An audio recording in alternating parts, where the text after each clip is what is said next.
Good afternoon, everyone, and welcome to the first installment of our Scientists and Strategists series this semester. And a warm and special welcome to our new graduates, undergraduates, and fellows who've joined us on campus for the new academic year at Carnegie Mellon University.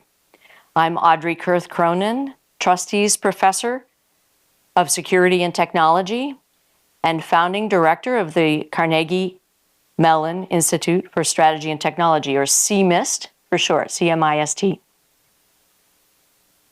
At CMIST, we focus on the smart development, risks, and opportunities of emerging technologies that are reshaping the landscape of war and peace. Our speaker series brings CMU scientists and engineers on the one hand, together with national and international strategists and policymakers for in-person discussions that translate across tech and strategy realms. So we're bringing together the people who do the technical work and develop systems and those who do the policy and the strategy, because those two sides oftentimes have a huge gap between them. And those who build the systems can sometimes be unaware of exactly how they might be used. And those who make decisions about systems that they may not fully understand or have a role in developing sometimes can make uninformed decisions about how to use them. So the idea is to move the two of them together, and that's why we have this speaker series. So bringing scientists and strategists together enriches our understanding of their groundbreaking work and highlights the strategic implications of today's fast-moving technologies. Over the course of this series, we've examined topics ranging from nuclear deterrence and the role of technology firms in shaping geopolitics, to women in STEM, civil-military relations, advances in biotechnology, and the rise of edge computing, among many other topics. If you're interested in any of the previous sessions that we've had, you'll find all of them, virtually all of them, available on our website, so please check it out. Today, our conversation turns to one of the most consequential crossroads in modern security, the intersection of artificial intelligence and national security. The U.S. Department of Defense is not just a military institution, it's also one of the largest technology enterprises in the world, responsible for building, shaping, and procuring disruptive capabilities at extraordinary scale. With artificial intelligence, the Department of Defense, or DoD, faces a complicated dual mission, harnessing rapidly evolving technologies to gain a decisive strategic advantage, while at the same time defending against adversaries, both state and non-state, who can rapidly adapt these very same tools potentially for hostile purposes. So to talk about these extremely important, complex, and very timely topics, I'd like to introduce two distinguished experts whose perspectives span the full spectrum of this challenge, from the policy arena to the operational front lines, bringing deep, real-world insights into the most pressing security issues of our time. Ms. Mika Oyang joins us as a leading national security policy expert who most recently served as Deputy Assistant Secretary of Defense for Cyber Policy.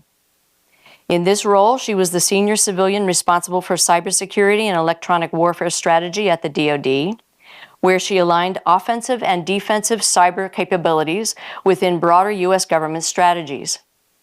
Before that, Ms. Oyang was a recognized think tank leader at Third Way, developing policies to address cybercrime, ransomware, electronic surveillance, and privacy issues. She brings over a decade of Capitol Hill experience, that is, working with Congress, including her roles as Chief of Staff to Representative Anna G. Eshoo and Subcommittee Staff Director for Intelligence Community Management on the House Permanent Select Committee on Intelligence. Her insights have appeared in the Washington Post, Politico, and many other leading publications. She holds a JD from the University of California College of Law in San Francisco and her bachelor's degree from Wellesley College in Wellesley, Massachusetts. Welcome, Mika Oyang.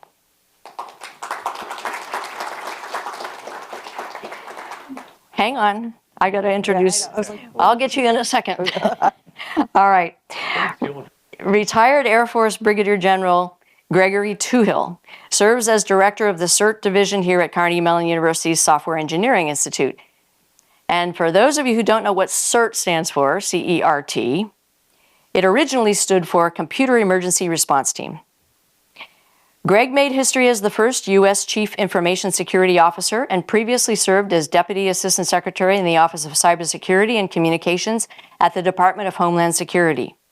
A distinguished Air Force combat veteran who retired after 30 years of service, he advanced to serve as Chief Information Officer and Director of Command, Control, Communications, and Cyber Systems at the U.S. Transportation Command. His military honors include Bronze Star Medal and both the Master Cyberspace Operations and Master Space Operations wings. He majored in political science at Penn State University, where he entered the Air Force from the ROTC program, I think. ROTC. Do I need to spell that out? No. I don't think there's anybody from Pitt here. Right in the back.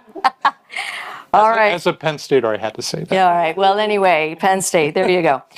He then received his master's degrees from the University of Southern California, Los Angeles' Viterbi School of Engineering and the Air War College in Montgomery, Alabama. Welcome, Greg Tuhill. Thank you. Now, let me tell you, hang on just a minute. Let me tell you how this is going to work. First, Mika will give some remarks, and then she will hand the mic over to Greg, and then the three of us will have a conversation for a little while, and then we'll have a Q&A where you can participate, including those of you that are in the overflow room. Send your questions forward to us, and we'll have a Q&A period at the end. Okay? Now, welcome, Mika. Thank you. Right up there. Okay. We didn't rehearse this. So. As you wish, yes, whichever. Okay. That's fine. Okay. Thank you so much, Audrey, for that very kind introduction, and Greg for joining me to be the scientist part of the strategists and scientists conversation, because I will admit that I have not programmed anything since Pascal. So I am not really a computer scientist, and I'm really in awe of all the work that you guys do here.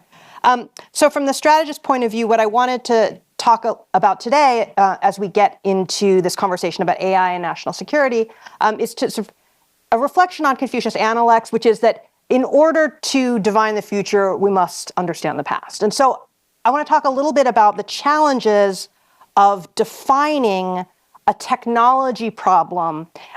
It's not just what the technology can do, but what do we need it to do? And if you define the technology problem incorrectly, you can often fail to achieve the impact that you want. You can waste a lot of time, resources, and that's not really great if you haven't done that. And that's the challenge that the policymaker and strategist has, is like, how am I defining the problem that I'm handing to the engineers to resolve? So usually as a policymaker, you start with what's the threat? And for the Defense Department, we have two categories of threat broadly. We have non-state actors. Audrey is an expert in one of these categories. And we have state actors, right? Nation states with militaries. I'm going to start with the non-state actors, because when we think about non-state actors, a lot of my earlier career was focused on, as many people in national security, counterterrorism. And how do we think about the counterterrorism threat? And so I want to take us back to the Iraq War. And when we first went into the Iraq War, I was on the Hill then, I'd just come out of law school. We had a technology problem that we were trying to solve. The US forces that had gone into Iraq were facing this problem called these IEDs, improvised explosive devices. And they were really challenging. They were causing a lot of casualties, a lot of deaths for the US service members who had been sent to Iraq. And as we tried to mitigate the cause or the cost of what those devices were doing, planted by the insurgents in Iraq, how we thought about that technology problem set the kind of technology solutions that we were looking at. So when we first sent people into Iraq, we sent them with just body armor, where we were stopping the threat millimeters from the body. And we realized that wasn't good enough. So then we started buying armored vehicles. And we're talking about stopping the attacks centimeters from the body. And then we realized that a lot of these were remote detonated. They had other challenges. So we thought about jamming and how could we spot these things and how do we stop these things meters from the body. All of those solutions are focused on a technology solution to a technology problem. Eventually, we realized, the National Security Establishment realized, there were a limited number of people who were capable of producing this technology, and so you needed to focus on hunting the people who were making and planting these bombs. So then you were focusing on the human adversary element of that. Right? How do you find these people? There's a lot of technology focus on that, and then how do you target them? A challenge. But ultimately, I think what we all realized is that there is a context in which these people feel it is necessary to plant IEDs in the first place, and you had to solve the technology, or you had to solve the broader political context in order to address the technology challenge. And that involved, frankly, getting out of Iraq and making sure that they were able to provide for their own security. But that evolution over time had the Defense Department spending over $1 billion in their joint IED defeat organization to try and build these technologies, new types of technologies, to stop these IEDs that ultimately were not effective to addressing the root of the problem. But as policymakers, they had not addressed the problem beyond stop them from hurting US service members. There was a similar challenge as we think about the evolution of cybersecurity for the military. You think about it as we were trying to stop people at the desktop. How do we think about the user? How do we think about the application layer? How do we think about the things where it's sort of at that level? And then it's like, how do we think about this at a broader enterprise level? And I was dealing a lot with this as I was talking to colleagues who were funding research in this area, and they were talking about, they were trying to identify ways to create the common vulnerability indices and trying to share information. How do we think about technology challenges to cybersecurity? How do we do more secure by design? All of those solutions were focused on the development of technical solutions to this problem. And so I said, well, who is focusing on the human actor on the other side of this problem? Because there are a limited number of people in the world who have the skill set to be able to go after and build the exploits and all the things that people do, relatively small number in the broader ecosystem, who can do this, and where are they, and how do we find them, and what are they after? And in a large part, we had defined it as a national security problem. So people kept turning to the Department of Defense and saying, can't you stop these attacks from coming into the United States? At one point, somebody proposed that the President of the United States should have a essentially big red stop button for all internet traffic so he could stop an attack. And nobody who wrote that legislation really understood the way that internet traffic flowed, and that TCP/IP switching meant that there's not a good way to do that. And so one of my colleagues and I went out to VeriSign when Egypt tried to turn off the internet, and it sort of broke all internet traffic. They were trying to stop traffic at the root level. And they stopped all traffic, and they said, like, imagine what would happen in the United States if you tried to stop all internet traffic. Like, it's just not feasible. We got to think about other solutions to this problem. We have to think about the human being. Most of these people are not actually state actors. Most of them are criminal actors. And even where you have state actors engaging in espionage, in peacetime, that's considered a crime, not a military threat. And so when people would ask the military to solve this problem, to stop all the traffic, stop all the attacks coming into the United States, how do we stop them? And these attacks are landing at Sony Pictures and through Microsoft and all of these different places. You had to say, like, stop and think about what it would mean to have the United States military on all of those endpoints to be able to stop those attacks. That's actually not a job for the United States military. It puts them into the entire technology structure in a way that's not, I think, where America has traditionally had its balance of civil-military relations. But also, from a military perspective, we just don't have the manpower. It is very expensive to hire and maintain all those people, and the military is constantly competing with the technology sector to retain the quality people that they have. And frankly, we're lucky that people like Greg were willing to serve a full career as opposed to piecing out earlier and making a lot of money in a tech company. But maybe he made up for it later on. But there is this question of like, who is going to go after the human and what are they going to do about it? And so I spent a lot of my time before coming into government focusing on how, with these non-state actors, we could get the FBI to up their focus on and capability to go after these actors. So we produced this whole report shortly before the election. We'd sent it to people. And a lot of the work that was in that report became the White House's counter-ransomware initiative. And I came into the Department of Defense at the time, and one of the first things that we had to deal with was the Colonial Pipeline incident. And this was the kind of non-state actor incident that exactly made people think it was a military problem, right? It was a disruption to a critical infrastructure system. A ransomware actor had gotten into Colonial Pipeline systems, put in a ransomware attack.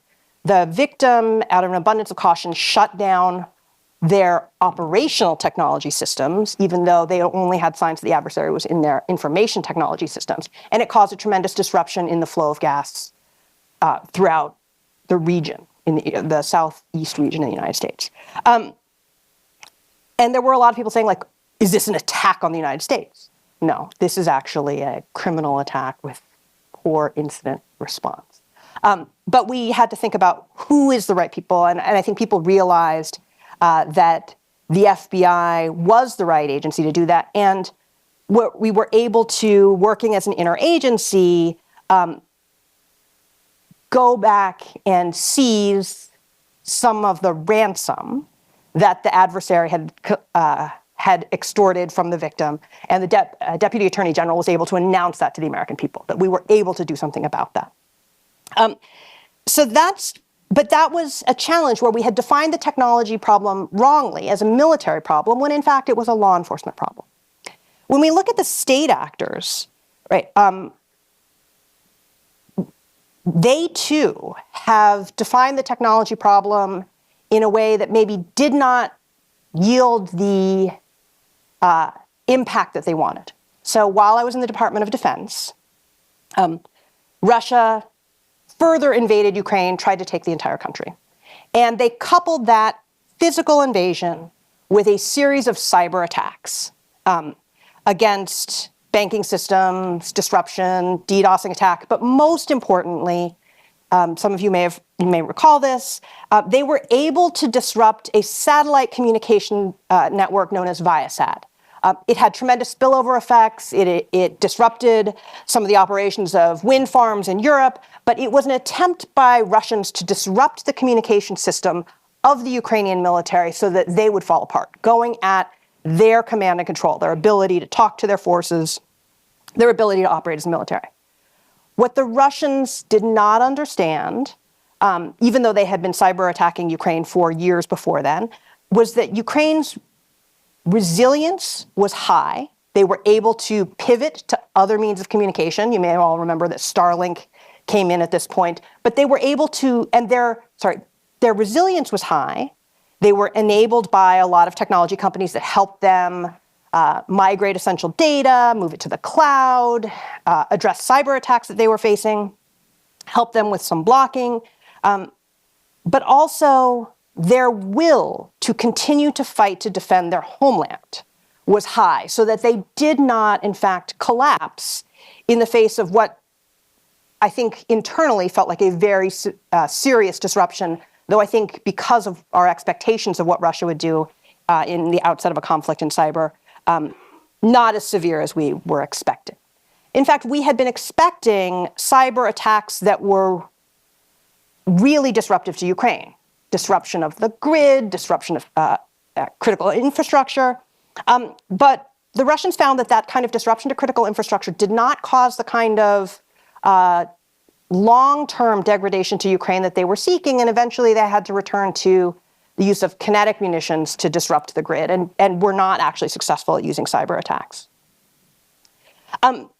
The other state actor I want to talk about is the PRC. Some of you may have heard about an intrusion set called Volt Typhoon, which was signs of PRC state actors on US critical infrastructure. And there are a lot of, I think, cyber attacks don't necessarily, or cyber intrusions don't actually announce their intent. So there's a lot of question about like what exactly someone who's on critical infrastructure is trying to do when they're on those systems. And there are a couple theories. One is that it's trying to disrupt the United States to prevent it from mobilizing. Another is that it's trying to distract the United States by causing chaos among its people so it turns inward. But for us in the Department of Defense, we have said there are these things called the laws of armed conflict that require you to behave in certain ways in law. And most nations around the world have signed up to them. There are things like requiring military necessity, avoiding harm to civilians. And when you look at some of these critical infrastructure placements, a critical infrastructure attack against civilian population is designed to cause harm to civilians. It does not have that military necessity question that you would be looking for. And so for the United States, thinks of itself as good compliance with the laws of armed conflict, we wouldn't do that sort of thing. And doing things that are against the laws of armed conflict are often highly escalatory. They result in a much bigger response from your victim than you think. And so if you're trying to manage escalation in a way that doesn't lead to a full-on war between the first and second largest economies on the planet and the first and third largest nuclear arsenals, maybe you don't want to do something that's going to cause a bigger escalatory impact than you think. So people need to think through, like, what is the technology problem that I'm actually trying to solve? And is the technology approach that I'm taking one that's going to do that? So let's turn to AI for a second. So that's the past. Let's turn to AI for a second. When we think about the AI race with us between the United States and China, there have been people who've said the United States must maintain decisive advantage on this race, and it would be terrible if we lost it. And some of these assumptions in the definition of that problem set, maybe there are some questions about whether or not they in fact fit what we are trying to accomplish in the AI race. One, is there in fact a finish line? Like the first one to get to the AGI is the winner and gets a big ribbon, and then the other guy goes, never mind, I'm not going to try? Or is this technology so essential that all nations are going to continue to pursue it, and there will be continuous advances over time? The second, and we talk about, you may have heard about these conversations about whether or not there should be US semiconductor chips that go to China or not. There are questions about, like, what are the inputs into winning such a race? Is it the chips that matter the most? Or is this a long-term challenge where we need to focus on the people, right? If it's an ongoing technology challenge, then what you want to have are the best engineers. Is that what we're doing here? And then there's, as we go to this chips argument, there is this question of, like, is it in fact the best chips that are the thing that make the difference here? When you look at the development of AI technology, it was in fact developed not on what was considered the best chips at the time, but by using graphics processing units, which were not considered the fanciest chips. It wasn't like the high-end supercomputers were the ones that broke some of these problems. It was actually some of the lower-end chips. And when you look at China's big advancement into these AGI models and DeepMind, it was actually done on lower-level compute and computers that were not the ones that we thought were the best. So there is this question of, like, is it the technology? Is it the challenge? Is it the talent? The third thing that we have to think about in the AI race are the power demands. Where are we in being able to power these AI models, to train them?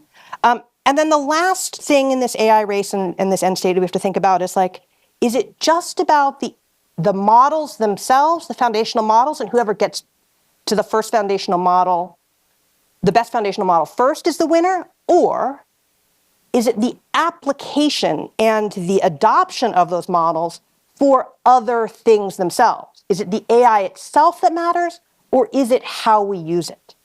Now, a lot of these questions are still to be determined, but one of the things that matters a lot to AI adoption is whether or not you have a really smart government customer. And unfortunately for the government, we often lose that smart government customer. And I think with that, I should turn it over to a smart government customer to talk about how some of this technology will work. Thank you. Well done. Thanks. Well, first of all, to any of the Pitt graduates or students in the room, I'm sorry, that was a visceral response from a Nittany lion, okay? So, and then the rest of the story, it comes in two parts. Audrey said that I took my diploma from Penn State in political science pre-law. That is, in fact, 100% true. I was a 4-year chemical engineering scholarship recipient from the Air Force. I spent my first 2 summers at the Mellon Institute of Research as an environmental chemist. Between my junior and senior year, I was at Edwards Air Force Base in the Rocket Propulsion Laboratory, where I was on the Space Shuttle Solid Rocket Fuel Booster Program. And those guys were a bunch of knuckleheads. I saw an O-ring burn through in the summer of 1982 because the temperature during the day was like 125. And we did midnight burns and the temperature was in the 60s. They thought that was the coolest explosion, and it was mighty impressive. But I said, I don't want to work with these types of folks. Somebody's going to get killed with this type of engineering, because I had been trained well here at Carnegie Mellon. So I had to give up my scholarship my last year and flip-flop my major and my minor to escape going to Edwards Air Force Base in that rocket propulsion lab. And I'm so grateful that I did. And sadly, a week before we lost the first shuttle, I was with the shuttle crew as they did a cross-country through McChord Air Force Base. And my father, the day the explosion occurred, tracked me down. He said, "You predicted that." So engineering does save lives when it is targeted towards the right effect. Now, the rest of the story, part 2, is you mentioned about the improvised explosive devices. Fun fact, I've got over 200 combat hours as a mission commander in the Joint Stars. It's a specially designed, reused 707 airframe with a synthetic aperture radar on the belly. And what it does is the radar goes back and forth and uses computers to detect not when something is necessarily fixed, but when it's moving. And as we were hunting for the IED folks, we repurposed that technology, which was supposed to be tracking the land battle. We just hit the rewind switch from time of explosion of when that IED went off. We hit the rewind switch and we watched where they came from. We tracked them from the time they planted the IED all the way back to where they came from. And then my colleague, Admiral Bill McRaven, was able to take his guys in the helicopters in the middle of the night to go round them up. And metrics proved that when you trace the guys back to where the IED factory is and neutralize that factory, the metrics showed it was a very effective program. So who knew? That, when you cough that knowledge up, I'm going, oh, I've got the rest of the story on that too. Let me talk about some technology issues from my perch. And because I'm elderly, I'm going to put on readers so I can, and I see the Air Force Academy shirt there, so, and I saw it without my glasses on, okay. When it comes to strategy, the United States of America has been relying throughout my entire lifespan on a technology offset to give us decisive advantage wherever we are. And I contend that that technology offset has now been offset by others. From a strategy standpoint, it's time to rethink, because we no longer have that technology offset in the magnitude or the manner in which we thought we had decisive effects. Zero trust is a security strategy that is all the rage within the cyber domain. Just ask any vendor. They're selling you the same crap they did before, but now with a zero trust label. Zero trust is a strategy where trust is implied, it's presumed, but it's not earned in most organizations and most networks. It's misplaced. As we go and we take a look at security strategies in the cyber domain, zero trust is an effective security strategy, but we're not implementing it well. There's great opportunities to do better. Cyber operations, Clausewitz would look at what we're doing and say, well, cyber operations are arguably politics by any other means. Do you agree with that? During Q&A, I hope to hear back from you on your thoughts on that. When it comes to threats, nation-state actors and cyber criminal groups get all the good press. I mean, they're everywhere, right? Typhoon this, Panda this, Cozy Bear that. Every company goes out and puts their own nomenclature on different actor groups. But these are amorphous, ever-changing groups. And now they're specialists, and they put together pickup teams, kind of like a Sylvester Stallone Untouchables movie, where they all come together to go after, one target. When I was at DHS, we did an analysis of all the different attacks that were going on. That our role at DHS was to basically survey the critical infrastructure and take action to better harden the critical infrastructure from that cyber punch that was coming. And we found that nation states, cyber criminal groups, the folks that are in the headlines all the time, merely represent less than arguably 10% of all the cyber attacks that were out there. My colleague Andy Osment, who is now Chief Cyber Risk Officer at Capital One, he and I came up with a taxonomy for characterizing cyber threats and risks that are out there. You got the muggers that are out there, just want to mug you. They don't like you. They're going to do what they can to mug you. You think Sony felt mugged by the dear leader from North Korea? Yeah, you can make that argument. What about vandals? Vandals are like, they go out there and they spray paint on the wall, not the wall up here in the cut, but the other places. We see vandals in the internet all the time. Do you think anonymous, they don't like what you're saying or who you are? Do you think they go after you and vandalize some of your digital presence? I contend that the answer is, yeah, you can make that argument. What about spies? We talk about spies all the time, right? There's a lot of spying going on the internet, but a lot of it we're coughing up freely on our own.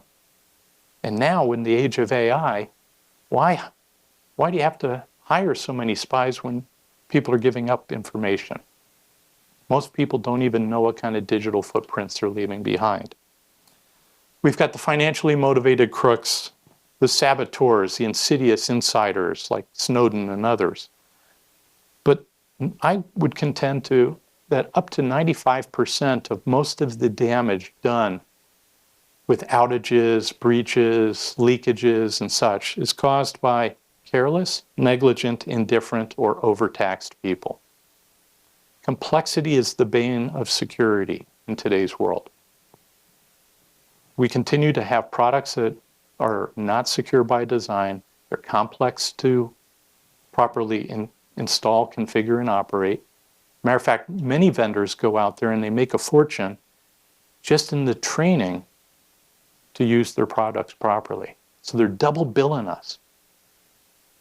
There's plenty of threats out there, but there are solution sets on how to get out of the mess. It's going to take a while, and it's going to take a more informed and discerning customer base. When it comes to AI, there's a lot of risks that are out there, but so are there opportunities. But sadly, most folks do not recognize that Star Trek II, Wrath of Khan, is the greatest cyber movie of all time. And there's a lot of lessons learned to that. I have it on my phone. I can show it to you when we go into break. People don't understand how things work on their enterprise. Admiral James T. Kirk did in Wrath of Khan and lived to fight another day because he understood his enterprise. He knew he had Scotty, but he also understood the broad brush of how things work and how things are put together. In the age of AI, privacy, civil rights, civil liberties, all can be exposed. Intellectual property can be discerned.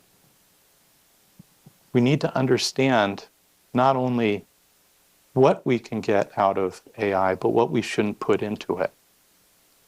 What happens if you're in the military and you put classified information into a generative AI tool? It's not so easy to go clean up on aisle 6 and just wipe it and reload it. We need to be thinking differently when it comes to cybersecurity in the age of AI. Connections. We talked briefly on the Typhoon series, but nobody's talking about Roguchi. Have you guys heard of Roguchi? It's an acronym. Resilience of, I want to make sure I got this. Resilience of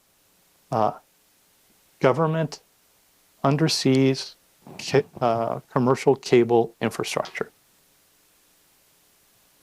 If you think about it,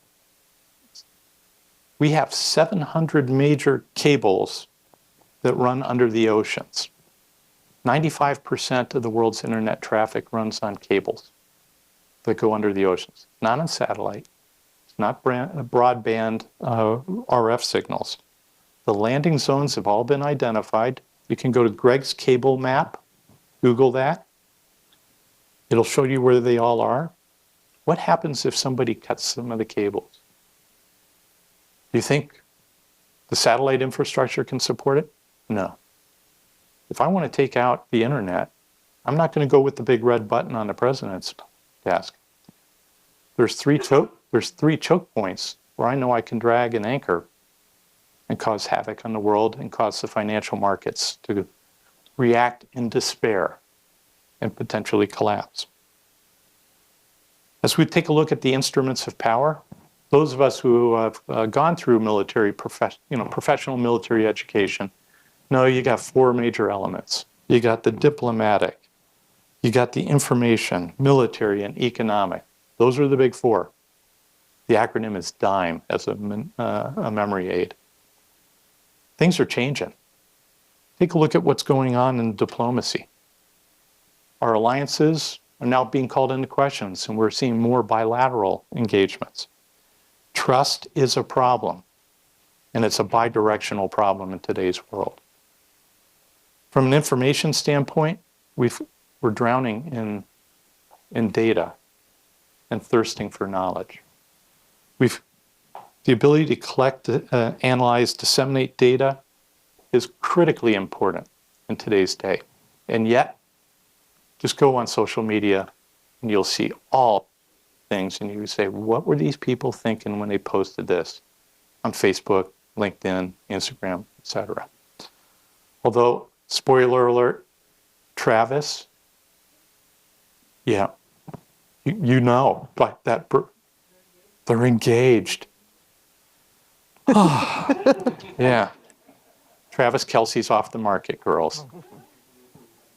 Taylor's got the ring. Information is a commodity. I submit by the end of this decade, in the balance sheets across the United States and in many other places, the generally accepted accounting principles will now start to include information valuation as part of the bottom line of major companies. I think the cheese is moving. And then from the economic and the military, we've always been the last resort, not the first resort. And now we're seeing that model changing. And that's not healthy if we want to maintain the types of values that we've embraced over time. And requires a very open and public conversation like this. And then finally, the economic. As we take a look at the crushing debt that we have, it limits our leverage. But also, as you take a look at the power, the economic power, doctrinally, as part of the United States national power, tariffs and sanctions upend some of those relationships that we build through diplomacy and through others. So plenty to talk about there. Now, under emerging risks and opportunities, AI is, in fact, a game changer. I'm a huge fan of AI. However, I think it's really important that we understand the risks and we go in with our eyes wide open. We created the AI security and incident response team here at Carnegie Mellon in 2023. Since we kicked it off 2 years ago this month, we've had 204 major vulnerabilities affecting the hardware, the software, and the wetware associated with AI systems. I was looking for reactions to my phrase wetware, and you guys are like, Friday afternoon at 5 p.m., just a blank sheet, where's the booze? The wetware is us. We are important parts of any AI system. When you get target fixation only on the software and the bits, the data, the algorithms, the hardware, you lose sight as to what we're trying to achieve with these AI systems.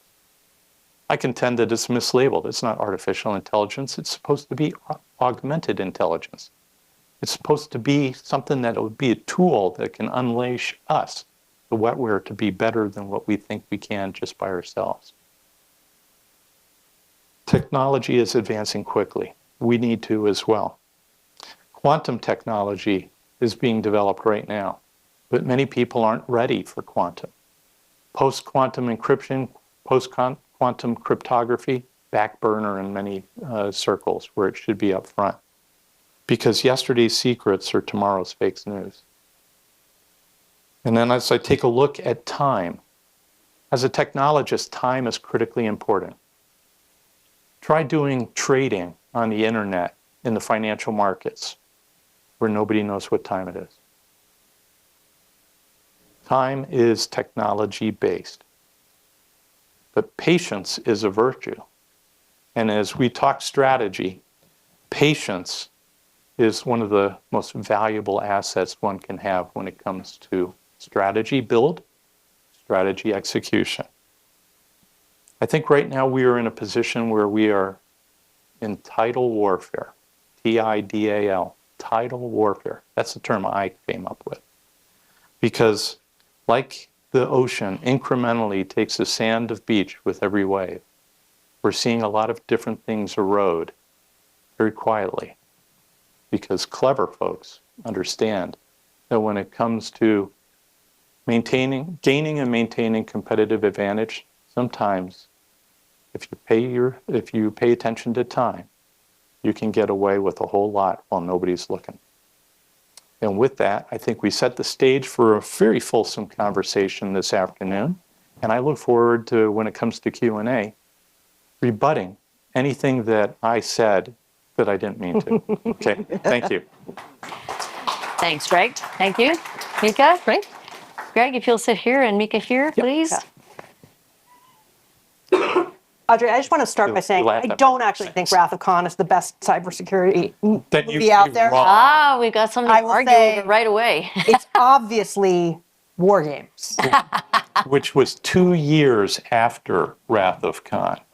But War Games was the movie that convinced Reagan that he had a cyber problem for which he needed to think about securing his networks. Yeah, that's urban myth. Prove it.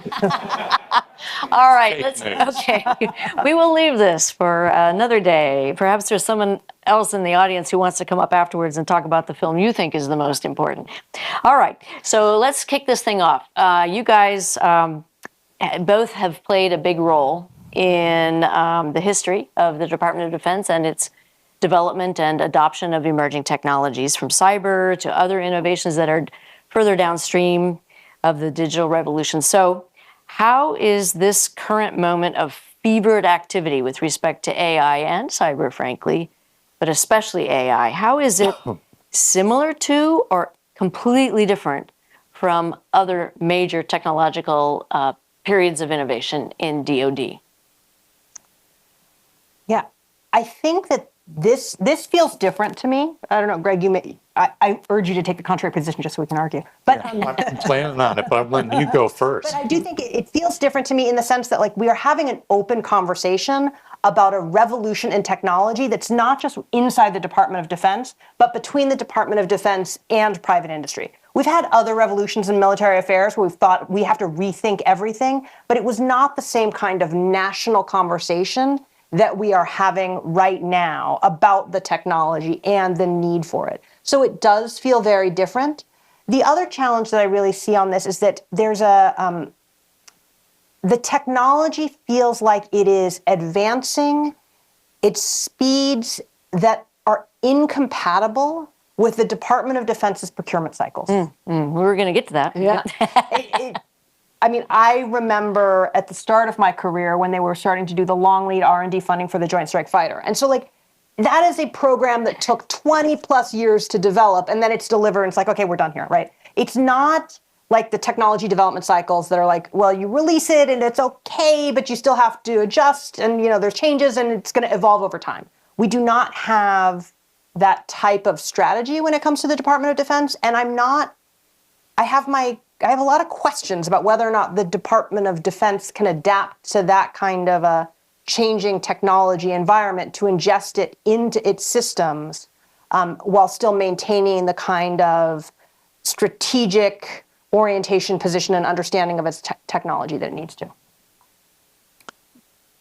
I'm not going to argue against that, but what I'm going to do is I'm going to add a little bit of context. First of all, I believe that AI is an overnight sensation that's 70 years in the making. Think about that. When, 1955, the Dartmouth letter, we had 56. We had Simon, Newell, many of them. Yeah. Yeah. I'll blame him for the augmented versus artificial. I'm with the augmented camp. If you think about it, I'm a relatively old guy, I've already got my note about Medicare and enrollment, for crying out loud. The AI is accelerating, but it took a long time, relatively speaking, for us to get here. If you're looking for parallels for disruptive technologies and such, I think there's several that we can probably highlight. But being an airman, and did you really go to the academy? Did you graduate? Okay. So when you take off your cap and you look inside there in the book that if they issue you? Yeah. When did the Wright brothers take their first flight? Oh, there's going to be push-ups in your future. December 17th, 1903, the Wright brothers took off from Kitty Hawk. Their entire flight, they could have taken inside the cargo bay of a C-5 Galaxy, our cargo jet. Think about that. In 1903, they took the first flight. In 8 years, they had they already had a fleet of aircraft in the United States Army Signal Corps. Think about that. The request for a proposal, front and back, one piece of paper. It was a firm fixed price contract. They delivered on time in 30 days, on budget. With no cybersecurity vulnerabilities. Prove it. We have the records of it. And if you think about World War I, we had aircraft engaged in dogfights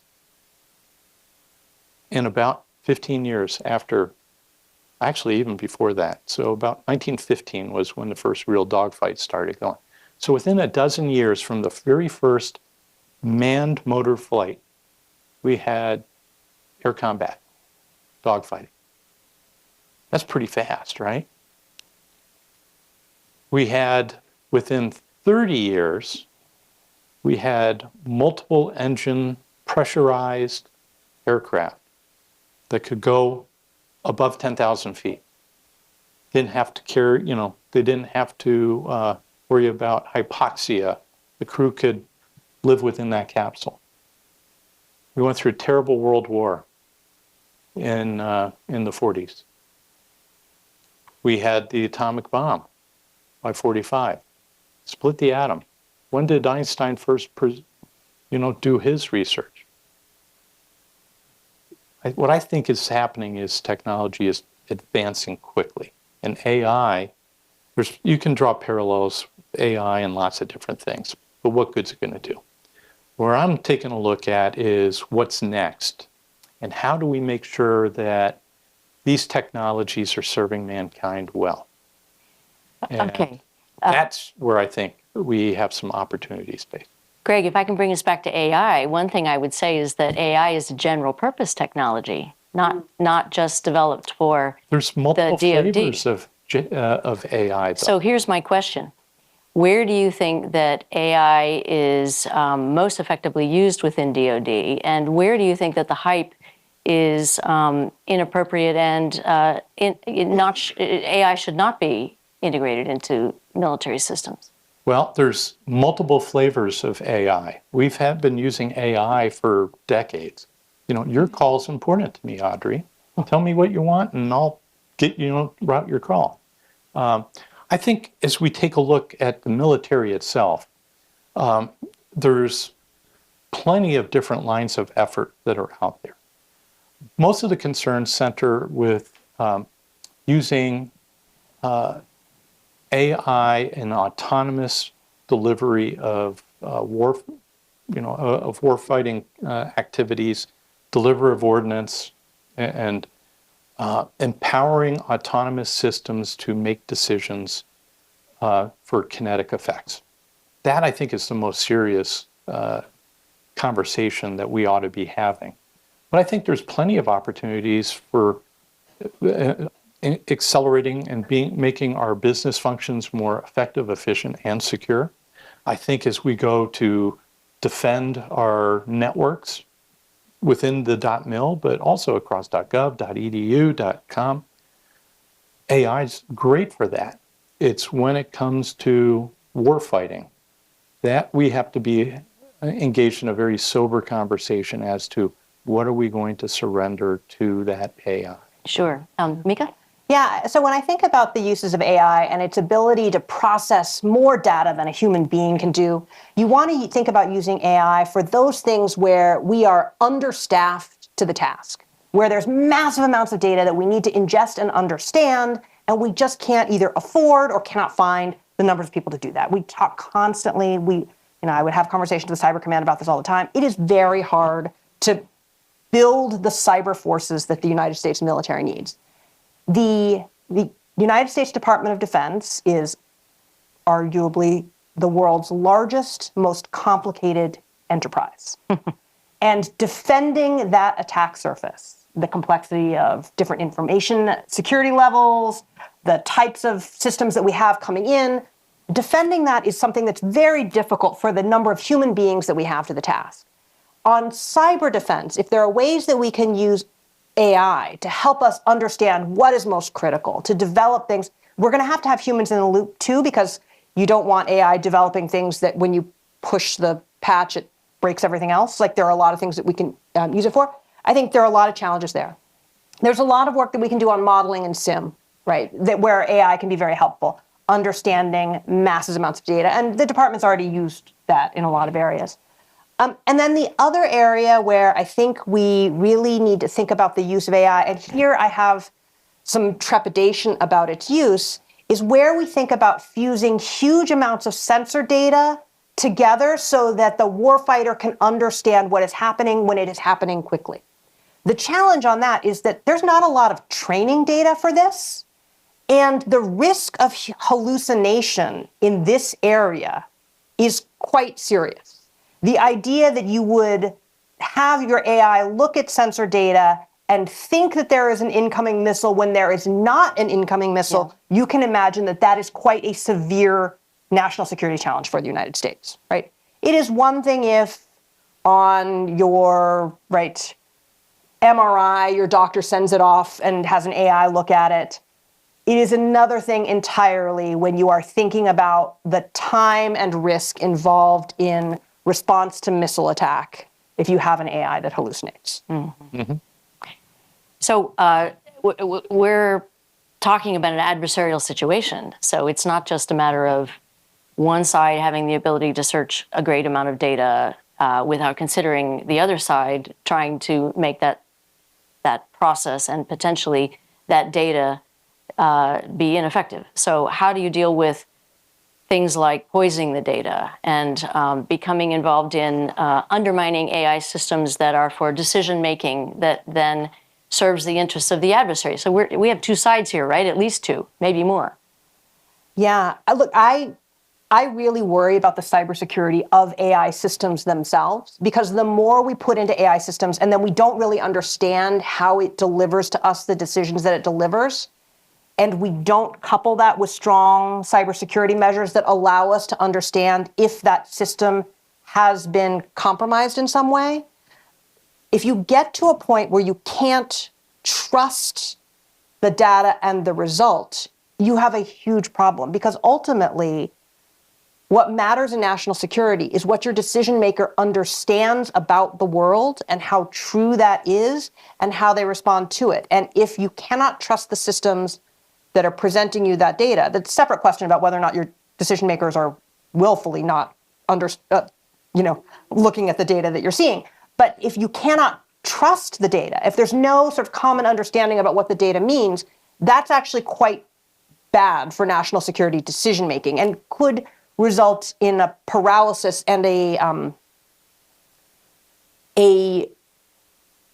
turning away from technology adoption that will be really bad. Like, you think about when Tesla was testing self-driving cars, and they had some fairly serious motor vehicle accidents that led some jurisdictions to say, we don't want you testing this. There is a benefit to going slow, imposing guardrails, understanding safety, and understanding trust in your system so that you don't wind up with big fails in the system that would lead you to say, we can't have this because this fail is too consequential. Did you want to add anything, Greg? Yeah, I think as you take a look at the potential and the power of AI systems, and like I said, there's multiple flavors of AI beyond just the generative AI, which, ChatGPT is now on South Park every week. Check it out.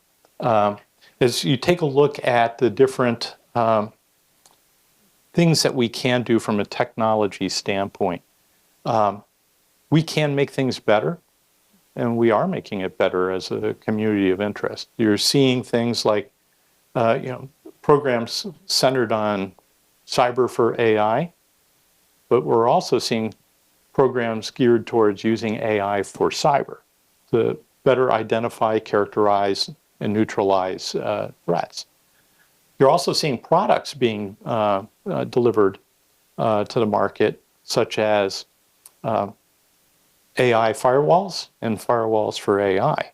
And there's a difference between the two, where one is the AI firewalls are firewalls that will do deep packet inspection and traditional firewall rule type employment, augmented by AI capabilities that can act faster and look for aberrant behavior and take action to better protect your networks, as opposed to firewalls for AI, which will try to keep bad injections from coming in and poisoning or tampering with your AI system. I think the jury's still out on a lot of different applications of AI for certain military functions, but I think as we take a look at the business of the Department of Defense. We're behind what we should be doing in making AI investments. And when it comes to warfighting, we need to be very cautious as we move forward. One of the things that both of you spoke about very eloquently in your presentations was the relationship between humans and technology and the difficulty of defining the question well, so as to be able to understand which it is that you need to fix. Is it a matter of training? Is it a matter of the technology? So let me ask you about the phrase that you used a few minutes ago, Mika, human in the loop. Do you think that that's still what, Greg, you talked about the importance of time. One of the most important advantages of using an automated system, an AI-driven system, is speed. And we already have a lot of systems that are autonomous and do not have humans in the loop, let's be honest. I mean, we can start with the Aegis system. There are lots of others. We use AI for targeting. We can see the effects of AI in Israeli targeting in Gaza. And you wouldn't really say there was a human in the loop in that respect. The numbers of targets identified was so huge. So what do you think about that phrase? Is it still human in the loop? I think it is. I mean, I think there are some... So as long as humans want to manage escalation, right? Decide how quickly a conflict escalates or doesn't, those are decisions that humans have to make about what kinds of targets they want to go after and not, right? It's not just, hey, AI, go hit all of these things. There are also these questions about, like, does the algorithm or the AI identify, in fact, the right targets that you want? Like, what is your process for understanding whether or not they're delivering the intended outcome or not? And the challenge in warfare is that some of those mistakes are not, you can't take them back. There's no redo on it, right? It's that target has been destroyed. Now there are consequences of it. Now, it's not that humans don't make mistakes, on their own, right? The U.S. had previously misidentified a building that they thought was a valid military target, turned out to be another country's embassy. There are things where it can go really awry. But I think it's really important that as the humans are developing the strategy, that they understand what the AI is recommending to them. And I think that there's the enhanced AI or enhanced intelligence that'll help you make some of those decisions faster, give you more options more quickly.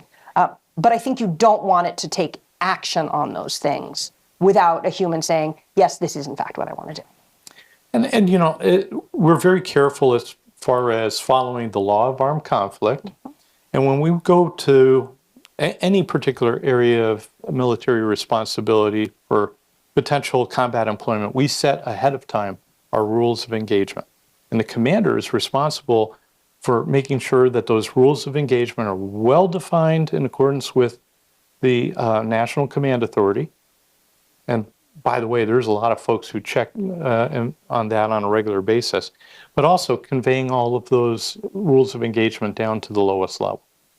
So as we take a look at establishing rules of engagement where we're going to be doing AI employment, there's certain things that we can and should do in making sure that the rules of engagement are coded into that AI, and we have the processes for making sure that we have the proper governance and oversight to make sure that that's followed by the AI-enabled system.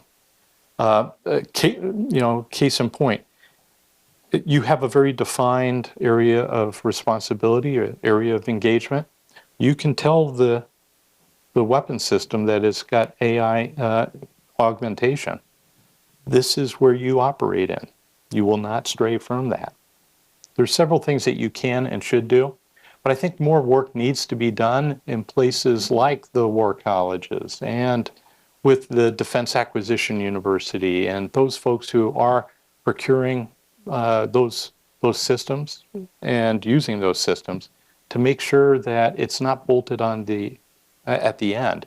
It needs to be built in from the start, much like we should be doing with cybersecurity. But it's hard, though, isn't it, Greg? I mean, because if you're talking about distinguishing between civilians and military targets, that's very difficult to code into a system when you may not have great data on exactly who that person is. And then that's where our ethics and our values come into play as well, Audrey, because, you know, we don't want to be indiscriminate in the use of our military. And certainly our soldiers, sailors, airmen, Marines, Coast Guardsmen, and Guardians, they want to do the right thing, and they want their tools to do the right thing too. But in war, there's going to be plenty of risk. There's going to be plenty of chaos. Ultimately, that commander is going to be held responsible for the action. Yeah, this is one of the real challenges that I think when we think about AI and, say, cyber, it matters a lot, right? So one of the things I used to say to people when they would say, well, what are you going to do with like AI and cyber and like it's really challenging? I said, we're the United States military. We believe in precision in all things. We want to do exactly what we set out to do, no more, no less, right? So when you look at some of the sort of well-known cyber attacks that have happened, things like WannaCry and Sandworm, those are things that like got way beyond the author's intent, right? Morris Worm. Exactly. There are things that like they go on and they go out there. And one of the things about the Department of Defense is that you don't actually want the kind of blowback that might disrupt things that you also rely on. You want to understand what you are doing in advance. So there is a place in this where the idea of like killer robots and like autonomous AI, Skynet type things ruining everything. It's like, well, I do have a lot of confidence in my colleagues who are still in the department that they are still operating under that mantra of precision in all things.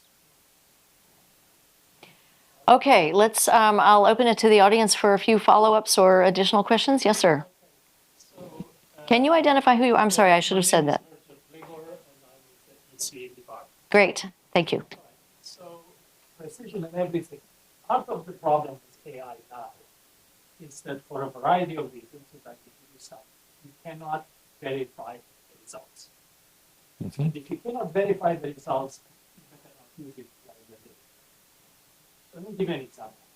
You're sitting at your laptop, MacBook, and you are typing all these great queries with this AI engine. But unbeknownst to you, your laptop has malware. You're asking question A, malware says question B, results come back, and you cannot tell that that's a result to question B, not to question A. So the question is, even if you have perfect AI, if you don't have security in using it, you have zero AI, particularly in the Department of Defense. Now, the reason why I bring that up, not because security is my area, but AI is the latest technology to surprise security people. And throughout the development of computers, technology applications have always surprised security. We're talking about from the days of timesharing, what came along, personal computers, local language, huge surprises. We didn't know how to deal with it. What came next? The real internet, the IP protocol, not the web, right? Huge surprise. We don't have to hop from network to network. We have a single network. We didn't understand the security. The web came along. We didn't understand the security of that either, right? So it turns out that throughout history of computing, we have too many good ideas over world security. And AI is the latest fantastic idea. And unfortunately, unless we catch up with those good ideas, we'll always be behind, and that we better be careful using this technology. Better not to use them than to use them without knowing what you're doing.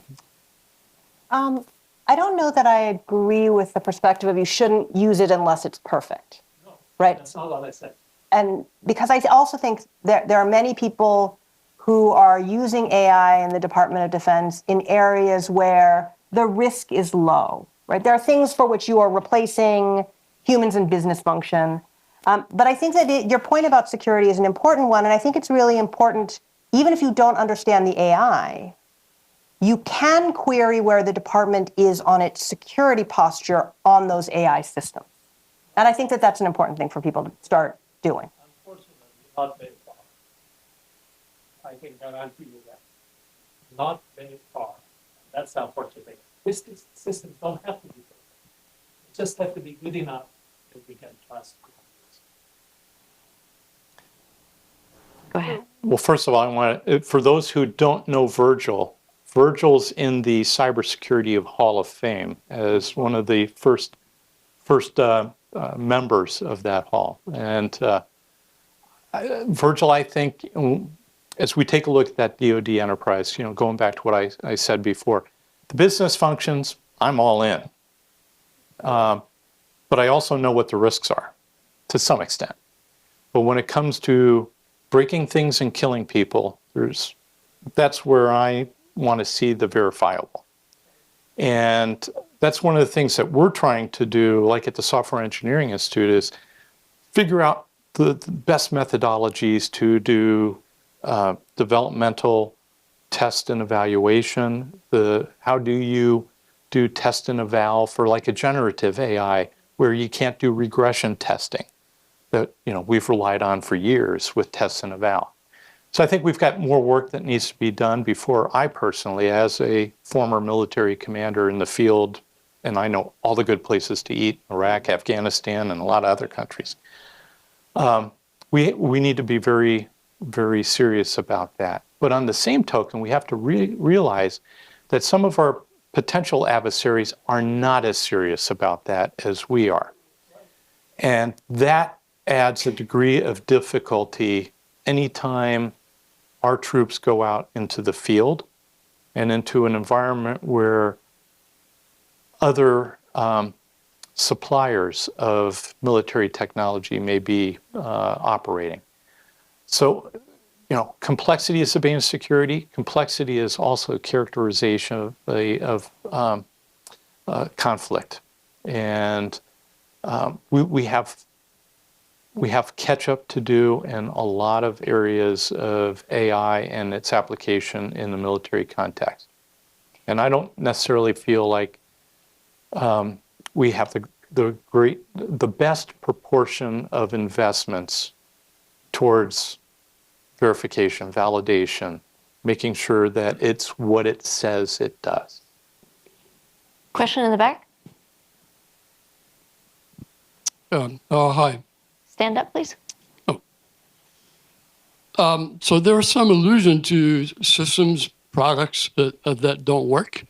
And there was some small discussion about whether or not you can trust the systems.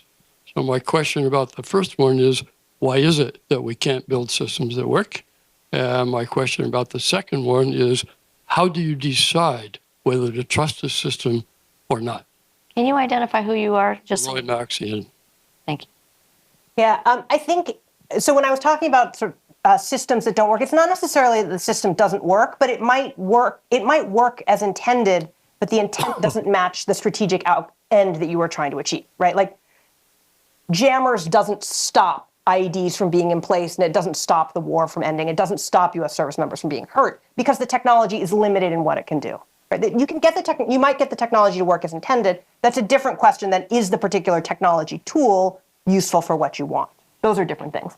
And yes, we also sometimes build technology products that don't work. Then they need reworking.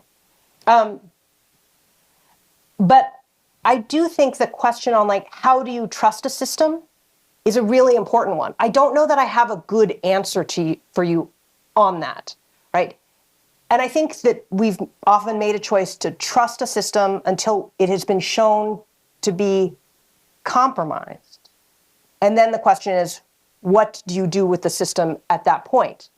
But it may be hard to know how long that system has been compromised, how long that trust was unwarranted. I think it's a really hard problem. Leave it at that. No, I agree. I think it's hard. But I do think, Roy, Post-it notes are a great example of something that failed that turned out to be pretty good in the end. Yeah, higher stakes on this one, I think, though. Great. One more question, I think. Well, all right, two. Each of you ask your question together, and then you'll answer both of them together, please. And those will have to be the last questions. I'm sorry. Good afternoon. Major Chris Warner. I'm in the Marine Corps Aviation Command and Control Officer. So Hoorah. awesome to hear a story about the J-Stars. Rest in peace. Love that aircraft. It was a reused aircraft. Anyway, we bought them from an airline. My question is kind of in line with some of your comments. You brought up how we should probably be careful on how we adopt AI to do lethal things, whether it's killing or shooting. So just coming from an aviation command and control community, the big thing, like one of the most important things we have to do is classify tracks from our sensors. Yep. So on one hand, if you look at the magazine depth of some of our adversaries, I probably want some sort of AI or machine learning to help me classify a bunch of tracks. But on the other hand, if the system gets it wrong and it turns a civilian airliner into a hostile track, now I got to worry about F-16s or F-18s Fox 3ing on an ANA flight just trying to land at Haneda. So just curious to see what your guys' thoughts are on if that's something that the DoD, all the services should even pursue, because it could definitely be beneficial, but at the same time, there's a lot of risk in it. Is it even something worth going after because the consequences are so high? If we turn something red, fighter's going to see that and he's just going to pull the trigger. Yeah. No, just hold for a minute. And the second question, quickly. So my question is, so far, it's all been kind of belligerent. I think that's the English word. And national security is just more than our capabilities. It's about living with others, living in peace. And there's historical precedent to this. The START treaties in the past as well, after the space race ended, cooperation with the Soviet Union. My question would be, why such a focus on the belligerent aspect of it? Why not push more for cooperations with foes and allies to make us more safe overall? Ooh, can I start on that? Sure. Okay. I'm going to start with his major, and then I'm going to get belligerent. I used to work for two guys while I was that are pretty famous. One was Jim Mattis, and the other one was Dave Petraeus. I got pictures. I can prove it. And I also worked for the President of the United States. And I can tell you that diplomacy is critically important to stop wars from occurring. But diplomacy is also critically important for stopping wars once they're ongoing. The moment you take your eyes off of diplomacy, the moment you stop talking, is that's paving the road towards ruin. As a war fighter, and like I said, I got 3 combat tours under my belt, from captain all the way up to brigadier general. When we went into combat, we always gave our adversaries, Saddam Hussein's a great example. We always gave our adversaries a means of communicating their surrender. We would never totally isolate them. And Jim Mattis, when he was CENTCOM commander, I was in the room when he told the President of the United States he would much rather that the President allocate and apportion more money to the State Department than to the Department of Defense, because he saw the State Department as a means of avoiding war. So I think, as we take a look at, the ethos and priorities and such, the military I grew up in was focused on trying to get that balance. We always wanted to stop war. I used to be in the Strategic Air Command, the Bomber Command. Peace is our profession was the motto. And here we were handling nuclear weapons. We never wanted to use them, but if we had to, we would. So we talked in a more bellicose way because we want to make sure that AI is as good as AI can be. So let me pivot over to the major. So when it comes to, like tracking and targeting, and here's a cough drop. No, I got a cough drop. Okay. It doesn't have to necessarily be a military construct. It can also be in air traffic control for the purposes of this. You want to make sure that AI is as safe and secure as can be and can be trustworthy. It can be verifiable. And within a certain measurable, mathematically, statistically significant range that you're comfortable accepting the risk. I don't want to get on an airliner that's being controlled by an AI and is going to be rooted by air traffic controllers that are in AI as well, because I don't think we've hit that level of maturity. So at some point, I think we're going to get there. I'm also waiting for my jetpack that was promised to me in the 60s, that every household was going to have it. I think, as we move forward, we got to keep our eyes on the target, and safety and security need to be baked in as a requirement from the beginning. And we as consumers should not accept anything that doesn't meet those criteria, that it's safe and it's going to be secure. To the point on the amount of data that you have coming in to make a decision that is a split-second decision, right? And you're having to track a lot of different things. We have a lot of different sensors. We have a lot of different ways of understanding the world. But I think we haven't done enough training of how we pull that together and verification to get to the point where we're confident that the systems are doing what we need to do.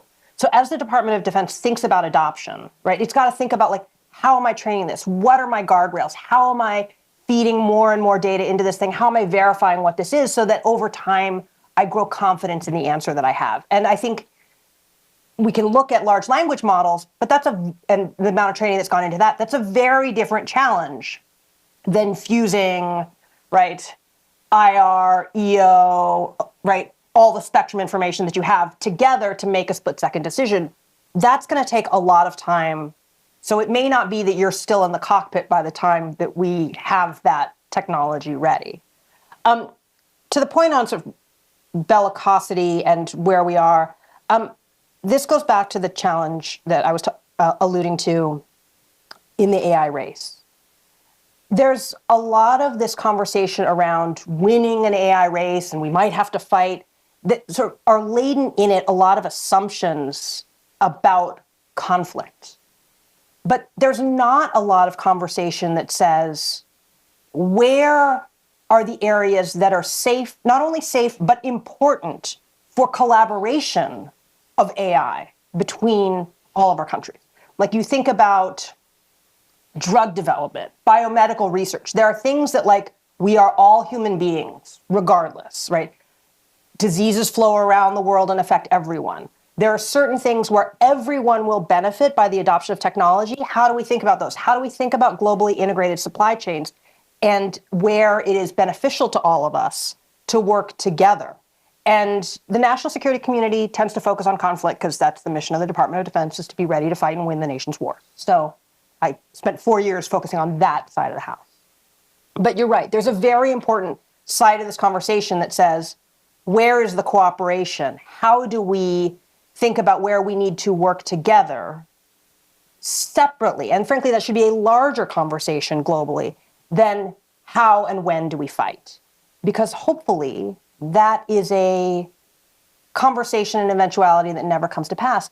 People think that people in the Department of Defense are really bellicose, but I will say, in all the conversations I had, we're sitting around looking at various scenarios, plans, war game simulations.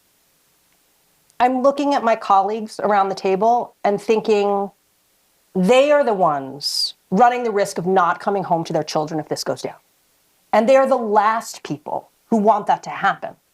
And so, we live with that reality. We have to plan for it all the time.